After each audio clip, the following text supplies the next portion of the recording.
J'ai honte et je suis humilié d'être le citoyen d'un pays gouverné par un tel gouvernement. C'est un sentiment difficile à exprimer, vous n'en avez pas l'habitude, vous n'êtes pas d'accord avec tel ou tel gouvernant. C'était mon cas pendant longtemps, mais bon.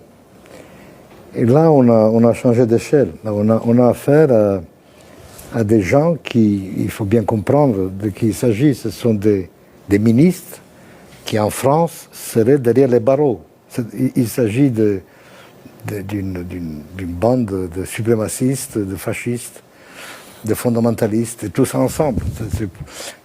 Lors de l'année que nous avons passée dans la soi-disant réforme judiciaire, vous savez que nous avons passé notre vie à manifester contre la réforme judiciaire. Avant même le 7 octobre. Ouais, avant le 7 octobre. On nous menaçait de nous transformer en Hongrie. C'est pas la Hongrie, c'est la Hongrie plus de fondamentalisme religieux. Vous vous rendez compte, on serait plus près de l'Iran que de la Hongrie. Et donc voilà, il ne s'agit pas seulement de ce qu'ils disent, il s'agit de ce qu'ils font, il s'agit de la manière dont ils justifient ce qu'ils font. On est dans une espèce de bulle d'horreur qui, pour un citoyen comme moi, est absolument insupportable. Alors beaucoup s'en vont. Nous avons perdu entre 60 et 80 000 Israéliens. Qui ont quitté le pays. Qui ont quitté le pays parce qu'ils n'ont pas supporté.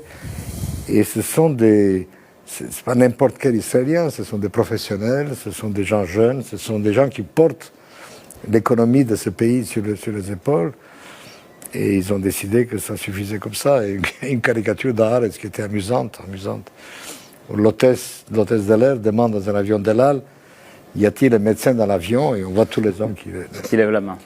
Elle c'est la compagnie nationale.